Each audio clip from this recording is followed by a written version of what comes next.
Hello दोस्तों, कैसे आप सभी लोग। परिवर्तन ऑनलाइन स्टडी पॉइंट में आप सभी का स्वागत है।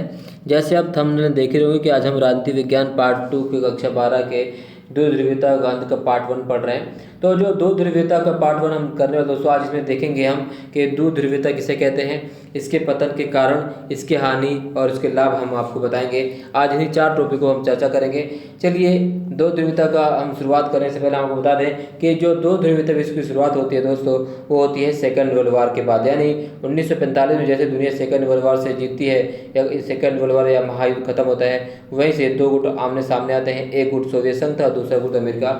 और इन्हीं दोनों गुटों की जो आपसी कलह, आपसी मतभेद चला, इसी को कहा जाता है दो ध्रुवीयता विश्व व्यवस्था। तो क्या है द्विध्रुवीय व्यवस्था? अगर हम देखें तो क्या है द्विध्रुवीय व्यवस्था दोस्तों?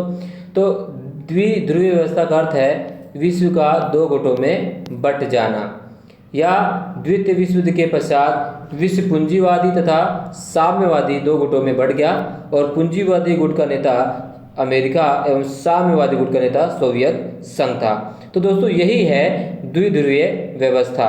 तो जब हम कहें तो अंतर्राष्ट्रीय अर्थव्यवस्था में यानी अंतर्राष्ट्रीय व्यवस्था में जो प्रमुख परिवर्तन आया था सेकंड वर्ल्ड वार के बाद, अमेरिका और रूस का महाशत्रु रूप में उदय होना और साथ ही यूरोप का विश्व कूटनीतिक केंद्र रूप में पतन होना, और यहीं से ही शुरुआत होती है दो ध्रुवीय व्यवस्था की।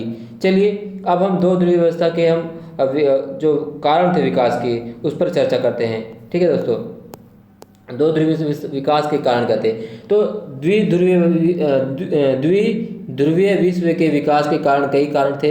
हम उसमें हम देख सकते हैं, पहला कारण था दोस्तों शीत युद्ध का जन्म। तो शीत युद्ध का जन्म क्या था कि द्विध्रुवीय विश्व के विकास का एक जो महत्वपूर्ण कारण शीत युद्ध था। शीत युद्ध के कारण ही विश्व अमेरिकी एवं सोवियत गुट के रूप में दो भागों में विभाजित हो गया था। ये पहला कारण था। दूसरा था दोस्तों सैन्य गठबंधन। तो द्विध्रुवीय विश्व का एक कारण था सैन्य गठबंधन का होना।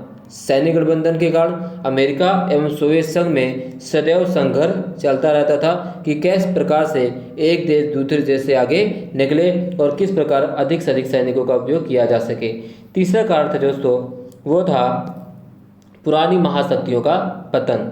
तो हम इसमें देखेंगे कि द्वितीय विश्व युद्ध के बाद इंग्लैंड, फ्रांस, जर्मनी, इटली तथा जापान जैसी पुरानी महाशक्तियों का पतन हो गया तथा विश्व में अमेरिका एवं सोवियत संघ दो ही शक्तिशाली देश रह गए थे, और इसी कारण जो है पूरा विश्व दो ध्रुवीय हो गया। क्योंकि जैसे सेकंड वर्ल्ड वार खत्म होता है, सिर्फ दो महाशक्तियाँ बचती हैं, वो होती हैं इन्हीं दो महाशक्तियों की अगुवाई में पूरा विश्व साम्राज्य स्थापित हो जाता है। ठीक है। और चौथा कारण था दोस्तों पुरानी महाशक्तियों का चौथा कारण था अमेरिका की विश्व राजनीति में सक्रिय भूमिका। अब अमेरिका क्या करने लगा दोस्तों, जैसे सेकंड वर्ल्ड वार खत्म होता है, अमेरिका ने लगातार अपनी विश्व राजनीति चमकाने प्रयास में अपने को ज़्यादा टाइम देने लगा विश्व राजनीति में। इससे पहले अमेरिका बहुत ही कम दखल अंदाजी करता था, लेकिन सेकेंड वर्ल्ड वार के बाद लगातार उसकी दखल अंदाजी लगातार बढ़ती चली गई, क्योंकि सेकेंड वर्ल्ड वार के बाद वही एक ऐसा महाशक्तिशाली देश बचा था जिसके अंदर विश्व की अगुवा करने की शक्ति या क्षमता मौजूद थी। ठीक है। चलिए, हम बात करेंगे दोस्तों द्विध्रुवीय विश्व के पतन के कोई कारणों की बात करें। क्या कारण थे कि इसका पतन का कारण था?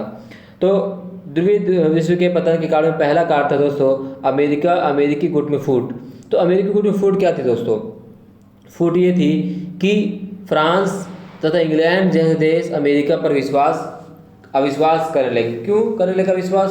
क्योंकि अमेरिका द्वारा फ्रांस और इंग्लैंड जैसे देशों के संसाधनों पर अधिकार करने की कोशिश लगातार की जाने लगी और उन्हें किसी प्रकार के निर्णय में शामिल नहीं किया जाने लगा। अकेले फैसला खुद अमेरिका करता था और सभी जो अमेरिका के सदस्य गुट होते थे उनको अमेरिका के फैसलों को मानना पड़ता था। तो ये भी एक प्रकार के कारण था जिससे जो विश्व व्यवस्था थी दो ध्रुवीय, उसके पतन का पहला कारण। दूसरा कारण था सोवियत गुट में फूट। दूसरा कारण भी था इसी तरह था, जिस प्रकार से अमेरिकी गुट में फूट पड़ी थी दोस्तों, ठीक उसी प्रकार से सोवियत गुट में भी फूट पड़ गई थी। अब फूट इसलिए पड़ गई क्योंकि जिस प्रकार अमेरिका अपने आप को शक्तिशाली मानकर बाकी देशों को उसका अगुवा मानने के लिए बोलता था, ठीक उसी प्रकार सोवियत संघ भी यही कार्य कर रहा था। तो ये भी इस प्रकार से पतन की ओर धकेल दिया, किसको? दो ध्रुवीय विश्व को। तीसरी बात करेंगे दोस्तों सोवियत संघ का पतन।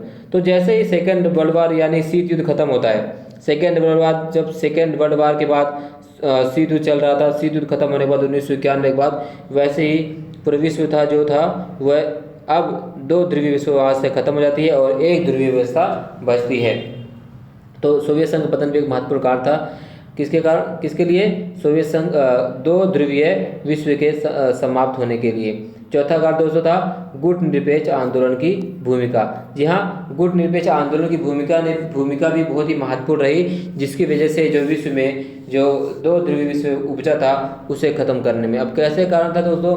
क्योंकि जितने भी गुट निरपेक्ष आंदोलन के देश थे यानी नेता थे, उन्होंने किसी भी गुट में शामिल होने से इनकार कर दिया, चाहे वो अमेरिका गुट हो चाहे सोवियत संघ। इस वजह से भी ये जो व्यवस्था थी ये ज़्यादा दिनों तक टिक नहीं सकी।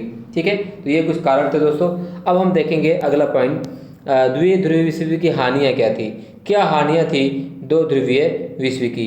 तो हानि तो बहुत बड़ी थी दोस्तों। अगर हम हानि की बात करेंगे तो सबसे पहला था सशस्त्रीकरण को बढ़ावा देना। सशस्त्रीकरण का मतलब होता है कि शस्त्र जो अस्त्र है उस पर ज़्यादा से ज़्यादा ध्यान देना। तमाम विश्व द्वारा, अमेरिकी गुट द्वारा, सोवियत संघ गुट द्वारा ज़्यादा से ज़्यादा हथियारों के डेवलपमेंट में, ज़्यादा हथियारों के बनाने में ध्यान दिया गया। जनता की आवश्यकता को दरकिनार कर दिया गया। तो ये हानि सबसे बड़ी थी, जो विश्व की सबसे बड़ी हानि है। इसमें सशस्त्रीकरण को बढ़ावा मिलता है और जिससे अंतर्राष्ट्रीय स्तर पर सदैव तनाव बना रहता है। ये पहला हानि था द्विध्रुवीय विश्व की। दूसरी इसी से संबंधित है, वो है युद्धों का बढ़ना या युद्धों को बढ़ावा देना।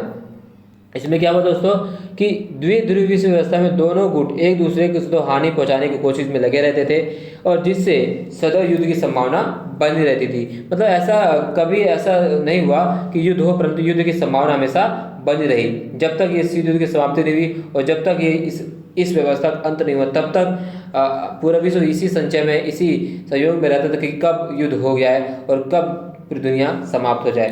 तो ये भी बहुत बड़ा हानि था दो ध्रुवीय विश्व का। अब हम बात करते हैं दोस्तों द्विध्रुवीय विश्व के पतन। तो पतन क्या था दोस्तों? पतन बहुत ही महत्वपूर्ण था। पतन कैसे हुआ आप सभी पता होगा कि जैसे ही जब शीत युद्ध के दौरान विश्व दो गुटों में बटा था, एक गुट अमेरिका का था तो दूसरा गुट सोवियत संघ का था। लगभग संपूर्ण विश्व इन दो गुटों में था, इसलिए विश्व को दो ध्रुवीय कहा जाता था। परंतु जैसे ही 1991 में सोवियत संघ का विघटन हो जाने से विश्व एक जो ध्रुव था वो समाप्त हो गया और इसी को दो ध्रुवीय विश्व का पतन कहा जाता है। यानी जैसे ही वर्ल्ड वार शीत युद्ध खत्म होता है, 1991 में सोवियत संघ का विघटन हो जाता है, तो वहीं से ही अमेरिका विश्व व्यवस्था में एक राज्य बन जाता है और उसे अपने आप को द फादर ऑफ वर्ल्ड के नाम से मशहूर करता है। और इसी हम इसे कहते हैं दो ध्रुवीय विश्व का अंत। यानी सोवियत संघ का पतन 1991 में होता है और उसी के कारण, विघटन के कारण ही पूरा विश्व जो दो खेमों में बटा हुआ था अब एक खेमा रह गया, उसका नाम था अमेरिका। और अमेरिका अपने पूंजीवाद के देशों के साथ मिलकर आज भी महत्वपूर्ण रूप से विश्व में अपने अधिकारों को आधिपत्य दिखा रहा है। खैर, ये तो रहे आज के हमारे 4 टॉपिक। इससे अगले हम चैप्टर में हम सोवियत संघ के बारे में पढ़ेंगे दोस्तों। और आप लोग लगातार हमारे चैनल से बने रहिए। इस वीडियो का जो PDF है मैं आपको डिस्क्रिप्शन में दे दूँ, वहाँ से आप डाउनलोड कर लीजिए। तब तक के लिए सेफ रहिए, सुरक्षित रहिए। जय हिंद।